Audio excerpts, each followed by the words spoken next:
She concealed that .357 Magnum behind her back, walked in to her own bedroom,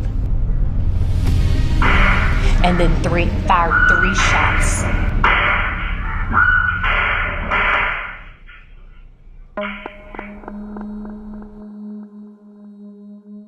Carly Gregg and her mom, Ashley, were very close.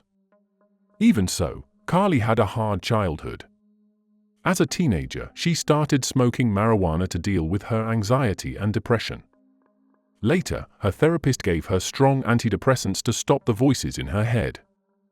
Her life was going in the wrong direction, and when Ashley finally found out how bad things were, Carly shot her.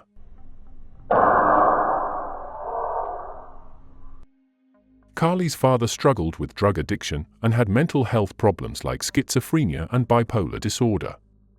His marriage with Ashley was full of fights and sometimes became violent. Carly often saw bruises and cuts on her mom after their arguments. One night, Ashley took Carly and left the house. After that, her parents got divorced. Carly visited her dad a few times a month, but she didn't like it. His moods would change from being distant to very angry. She also felt scared when he drove recklessly. Carly worried that she might end up like him because mental illnesses and addiction can run in families. Ashley had also faced a lot of pain. Before Carly was born, she lost a baby daughter who was just 18 months old. Carly was 4 when it happened and was heartbroken by the loss. Despite her struggles, people described Carly as smart, determined, and friendly. She was ahead of her classmates in school and even skipped the 3rd grade because of her intelligence. Carly and her mom, Ashley, moved in with Ashley's second husband, Heath Smiley, in Brandon, Mississippi. Ashley and Heath got along well, and their family seemed to live a happy, middle-class life. However, Carly was expelled from 7th grade for bringing a Swiss Army knife to school. It wasn't clear why she had the knife, but it could have been an innocent mistake. The issue eventually passed, and Carly later started attending Northwest Rankin High School in Flowood, Mississippi, where Ashley worked as a math teacher. In 2013, as a freshman, Carly earned the school's Student of the Year award, but things started to go downhill the following year. By her sophomore year, Carly was vaping, smoking marijuana, and using burner phones to talk to friends. Like many teenagers, she struggled with anxiety and depression. She began keeping a journal to sort through her thoughts and emotions. In it, she wrote about her beliefs, including that there was no God, no heaven or hell, and that people could create their own destinies. Carly also expressed her fascination with fire, describing it as powerful, beautiful, and dangerous. Some of Carly's journal entries were more disturbing. She wrote phrases like, "You don't need a family," and "It's okay to be evil."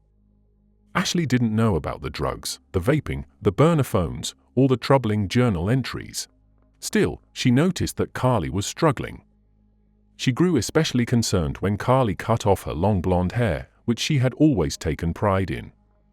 Ashley asked Carly to promise she wasn't trying to become a boy. Though it may have been said jokingly, Ashley might have wondered if Carly was going through an identity crisis. Carly later told a friend that her haircut made her look more gay, but this didn't necessarily confirm her sexuality. Worried about Carly, Ashley took her to see a therapist named Rebecca Kirk. The therapist didn't believe Carly was struggling with her sexuality but noted that she was dealing with several serious issues. Despite this, Miss Kirk thought Carly was managing relatively well. Carly started taking the antidepressant Zoloft, but switched to Lexapro later when Zoloft didn't help her symptoms. By mid-March 2024, one of Carly's friends became so concerned about her behavior that he asked another student to distract her at school. During this time, he went to Carly's mother's classroom to tell her that Carly was smoking marijuana and acting strangely. On the morning of Tuesday, March 19, 2024, Carly and this friend got into a heated argument. She was furious when she learned he had betrayed her trust and shouted at him in front of other students. Despite this confrontation, the rest of the school day went by without further incidents. That afternoon, Carly and her mother left school together around 3:30 p.m., following their usual routine. What happened during the drive home remains unknown. They may have chatted, argued, or stayed silent. When they arrived home a little before 4 p.m., Carly let the dogs out while her mother went to her bedroom to search for marijuana. Ashley quickly found several vape pens, which she took to her own room before returning to continue searching Carly's room. When Carly came back inside, she walked to her mother's bedroom, grabbed a loaded .357 Magnum from under the mattress, and hid it behind her back. She walked through the kitchen and into her own bedroom. Moments later, a loud gunshot shattered the quiet of the afternoon. It was followed by 2 screams and 2 more gunshots.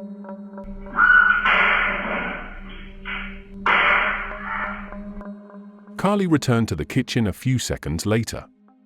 She and the dogs appeared distressed, as if something terrible had happened.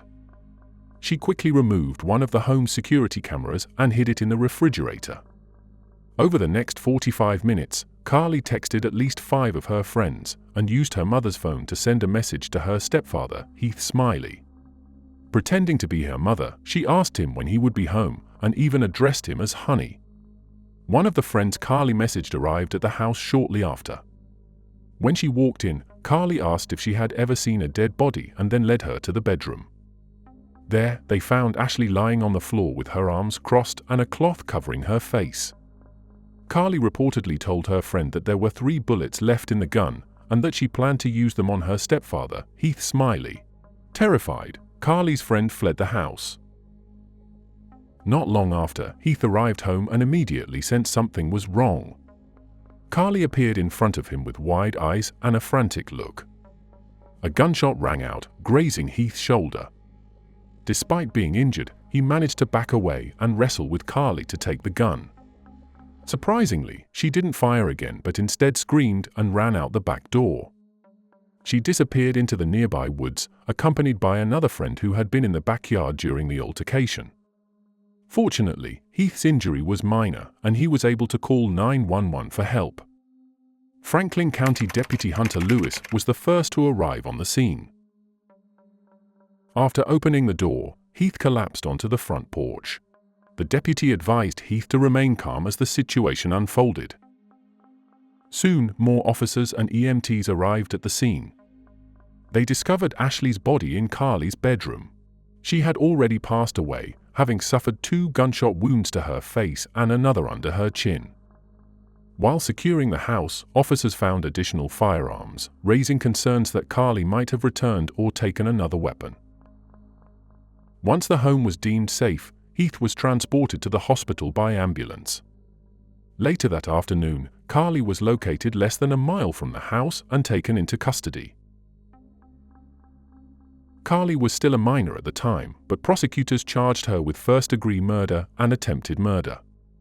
During the preliminary hearing, her lawyer asked Judge David Marrow for a low bond, arguing that Carly had been a good student and had no prior criminal record. The attorney also explained that Carly was set to undergo a mental health evaluation and wasn't a danger to herself or others. However, Judge Marrow disagreed. He stated that the severity of the crime suggested they could have been planned and that Carly posed a risk to the community. Although he acknowledged that mental health might be a factor in the case, he ultimately set her bond at $1 million, keeping her in custody. Before the trial began, state prosecutors offered Carly a plea deal of 40 years in prison. This would give her a chance to be released later in life, but her defense team decided to take the case to trial instead. They believed they might secure a lighter sentence or possibly even an acquittal. To defend Carly, they planned to show that she loved her mother, the crimes weren't premeditated, and she was struggling with mental health issues at the time. They prepared to use testimony about her relationship with her mother, entries from her journal, and the results of her psychiatric evaluation to make their case. The trial began on Monday, September 16, 2024, less than a year after Ashley's death, with Judge Dewey K. Arthur presiding. The courtroom was filled with emotion, especially since Ashley's parents and her husband, Heath Smiley, were in the audience. To the surprise of many, they attended to support Carly, even though she had been charged with Ashley's murder and the attempted murder of Heath. During her opening statement, State Prosecutor Catherine White Newman told the court that the shootings happened just hours after Ashley found out Carly had been smoking marijuana. She argued that Carly acted out of anger because her mother was about to take her drugs away. Newman then gave a detailed account of the events leading up to the crime as Carly sat quietly at the defense table, listening to every word.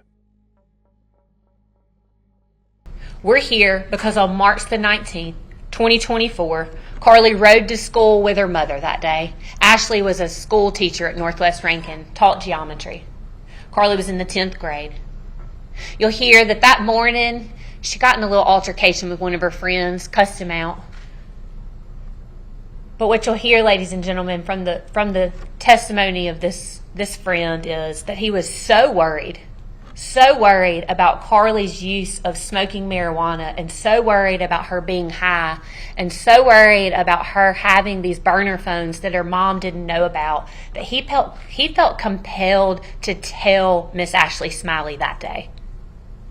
Ladies and gentlemen, after the incident with Carly that morning, you'll hear that he gets in touch with another friend, and he's like, hey, you got to keep her distracted so I can go tell Miss Smiley what's going on. Ladies and gentlemen, this friend cared about Carly. He was like, I gotta intervene. I gotta tell her. I'm afraid of what's happening. You'll hear from him that he did in fact tell Miss Smiley. That after 4th block that day, he goes and he tells Miss Smiley, hey, Carly has got these vapes. She's got this phone. Ladies and gentlemen, you'll hear then that Carly Gregg rides in the car home with her mother from school to their house. They leave school sometime after 3:30. They get home a little before 4. You'll hear that when they get inside the house, it's only their 2 dogs, Ashley Smiley and Carly Gregg. Immediately, Carly goes and lets the dogs out. You'll hear testimony that Ashley then goes into Carly's room.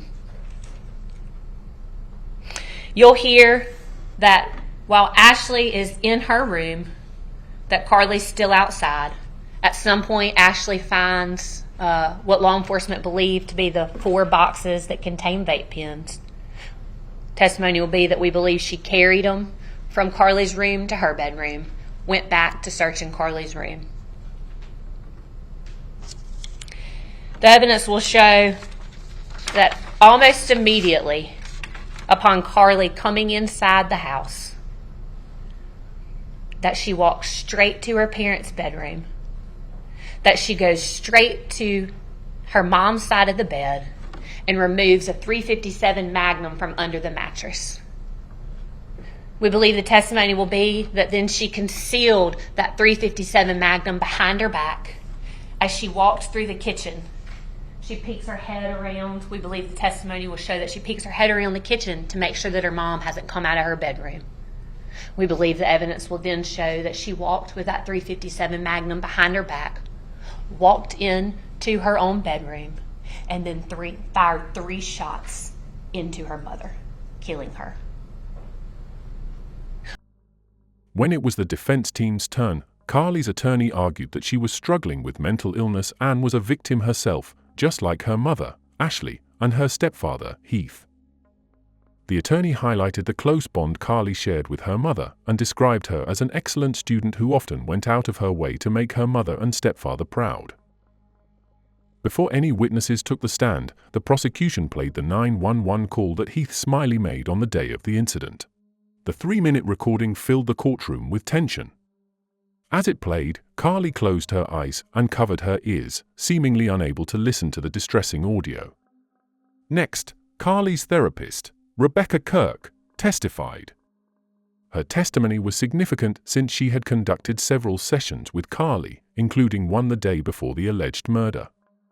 Miss Kirk stated that she had never observed any signs that Carly was capable of violence. In her sessions, Carly typically appeared only mildly melancholic, nothing more. After Miss Kirk's testimony, the prosecution focused on Carly's journals, which became a major point of debate between both sides. Prosecutor White Newman presented several journal entries to the jury, including one she read aloud, "You don't need a family, and it's okay to be evil." The prosecution argued that these words demonstrated malice and intent, which could undermine any claim that Carly was not guilty by reason of insanity. In contrast, Carly's defense team claimed the entries showed she was battling serious mental health issues.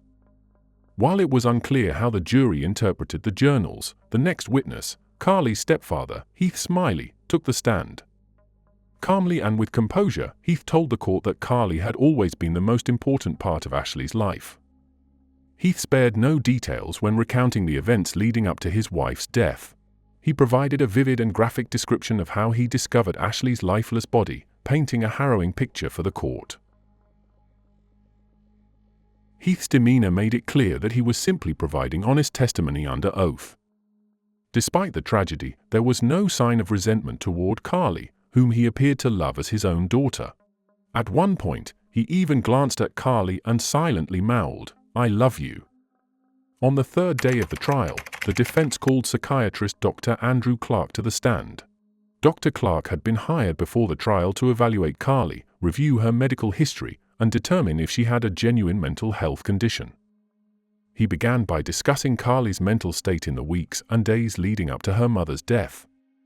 Dr. Clark testified that Carly suffered from depression and anxiety and frequently experienced auditory hallucinations, commonly referred to as hearing voices in her head. To support his findings, he referenced a journal entry Carly had written on March 12, 2024. In it, she described having a loud argument with one of the voices, which she said triggered a psychotic break. Dr. Clark testified that Carly suffered from eating and sleeping disorders, engaged in self-harm, and smoked marijuana almost daily. He also noted that the abrupt switch from Zoloft to Lexapro the week before her mother's death caused severe mood swings. Ultimately, Dr. Clark diagnosed Carly with bipolar II disorder. His testimony seemed to suggest to the jury that Carly may not have been fully responsible for her actions. However, the prosecution's final witness, forensic psychiatrist Dr. Jason Pickett, offered a starkly different perspective. Dr. Pickett suggested that Carly's journal entries might have been written for theatrical reasons, and read one of her entries about hearing voices. "It was shocking to hear," he stated, "but Carly never mentioned hearing voices to her therapist or anyone other than Dr. Clark, either before or after her mother's death." Dr. Pickett claimed Carly was manipulative and narcissistic, insisting she never had bipolar disorder. He argued that Carly was mentally sound and fully aware of her actions when she killed her mother. During closing arguments after the 5-day trial, prosecutor Catherine White Newman acknowledged Carly's appearance as a sweet young girl. However, she told the jury that Carly was extremely dangerous. To reinforce her point, she read 2 of Carly's journal entries again: "You don't need a family," and "It's okay to be evil."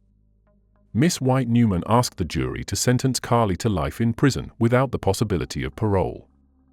During the brief trial, Carly's emotions shifted between appearing indifferent and showing deep distress. She broke down again during closing arguments when it dawned on her that she might spend the rest of her life in prison. On Friday, September 20th, 2024, the jury in Rankin County, Mississippi, returned to the courtroom with their verdict. They found 15-year-old Carly Gregg guilty of first-degree murder for killing her mother, guilty of attempted murder for shooting her stepfather, Heath Smiley, and guilty of tampering with evidence for removing a security camera after the crimes. As the prosecution had requested, Carly was sentenced to 2 concurrent life sentences and an additional 10 years for evidence tampering, all without the possibility of parole. Carly broke down in tears as the verdict was read, likely regretting the 40-year plea deal her defense team had turned down earlier. In the gallery, her maternal grandparents and stepfather, Heath Smiley, watched the proceedings in disbelief. Carly's emotions spiraled to the point where her friends had to escort her out of the courtroom. Yet, when she returned, she was inexplicably smiling, as though nothing had happened. After the trial, Rankin County District Attorney Bubba Bramlett addressed the press, calling Carly evil and stating, "As hard as it is to admit, sometimes evil comes in young packages."